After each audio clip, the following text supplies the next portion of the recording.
Board coping ഒരു challenging task ആണ്. ചില കുട്ടികൾ ബോർഡിൽ നിന്ന് കോപ്പി ചെയ്യുമ്പോൾ പല ഡിഫിക്കൽട്ടീസ് ഫേസ് ചെയ്യാറുണ്ട്.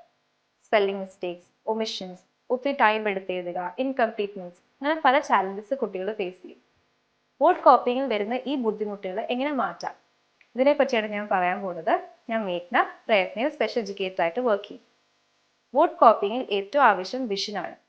പിന്നെ ബോർഡിൽ കാണുന്ന കുറച്ച് വേർഡ്സ് ഫോക്കസ് ചെയ്ത് അത് മെമ്മറിയിൽ സ്റ്റോർ ചെയ്ത് ബോർഡിൽ നിന്ന് കണ്ണ് മാറ്റി ബുക്കിലേക്ക് കോപ്പി ചെയ്യണം. പിന്നെ വീണ്ടും ബോർഡിലേക്ക് നോക്കി ലാസ്റ്റ് കോപ്പി ചെയ്ത വേർഡ് നമ്മുടെ കണ്ണ് ട്രാക്ക് ചെയ്ത് വീണ്ടും ഈ പ്രോസസ്സ് റിപ്പീറ്റ് ചെയ്യണം. ഇതൊരു മൾട്ടി സ്റ്റെപ്പ് പ്രോസസ്സാണ്. ഇതിൽ vision, attention, memory, visual perception, visual tracking, spatial awareness, writing skills, ഇന്ന സ്കിൽസ് ഒക്കെ ആവശ്യമുണ്ട്. ഈ സ്കിൽസിൽ ഏതെങ്കിലും കുട്ടികൾക്ക് ബുദ്ധിമുട്ടുണ്ടെങ്കിൽ ബോർഡ് കോപ്പിംഗ് ഒത്തിരി ചലഞ്ചിങ് ആയിരിക്കും. ബോർഡ് കോപ്പിംഗ് എങ്ങനെ എളുപ്പമാക്കാം? ആദ്യം തന്നെ കുട്ടിയുടെ വിഷൻ ചെക്ക് ചെയ്യാം. വിഷനിൽ പ്രോബ്ലംസ് ഉള്ള കുട്ടികൾക്ക് ബോർഡിൽ നിന്ന് കോപ്പി ചെയ്യാൻ ഡിഫിക്കൽട്ടി കാണും. പിന്നെ കോപ്പിയിൽ കുട്ടികൾക്ക് പ്രാക്ടീസ് കൊടുക്കാം.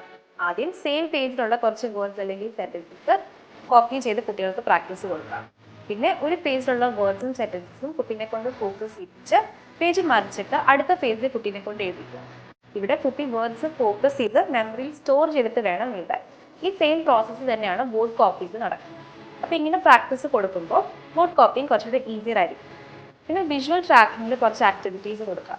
വിഷ്വൽ ട്രാക്കിംഗ് എന്ന് വെച്ചാൽ നമ്മുടെ കണ്ണ് ലെഫ്റ്റ് റൈറ്റ് മൂവ് ചെയ്യാൻ, സർക്കുലർ മോഷൻസിൽ മൂവ് ചെയ്യാൻ, പിന്നെ സറൗണ്ടിങ്ങിൽ എന്തെങ്കിലും മൂവിങ് ഓബ്ജക്റ്റ് ഉണ്ടെങ്കിൽ അത് ട്രാക്ക് ചെയ്യാനൊക്കെ ഉള്ള അബിലിറ്റിയാണ്. ബോർഡ് കോപ്പിങ്ങിൻ്റെ വിഷ്വൽ ട്രാക്കിംഗ് വളരെ ഇമ്പോർട്ടൻ്റ് ആണ്.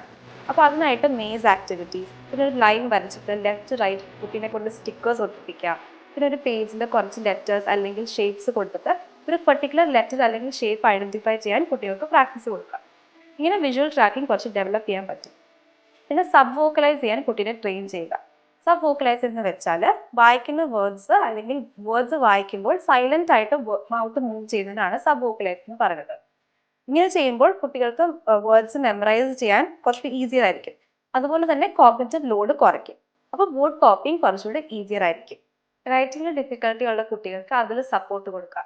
പിന്നെ ലെഫ്റ്റ് ഹാൻഡ് ആയിട്ടുള്ള കുട്ടികളെ ബെഞ്ചിന് ലെഫ്റ്റ് സൈഡിൽ ഇരിക്കുക. അവരുടെ ബുക്ക് അല്ലെങ്കിൽ പേപ്പർ റൈറ്റിലേക്ക് കുറച്ച് ടിൽറ്റ് ചെയ്ത് വേണം വെക്കാൻ. റൈറ്റ് ഹാൻഡ് ആയിട്ടുള്ള കുട്ടികളുടെയും ലെഫ്റ്റ് ഹാൻഡ് ആയിട്ടുള്ള കുട്ടികളുടെയും കൈകൾ തട്ടാത്ത രീതിയിലുള്ള സീറ്റിംഗ് അറേഞ്ച്മെന്റ് എൻഷുർ ചെയ്യുക.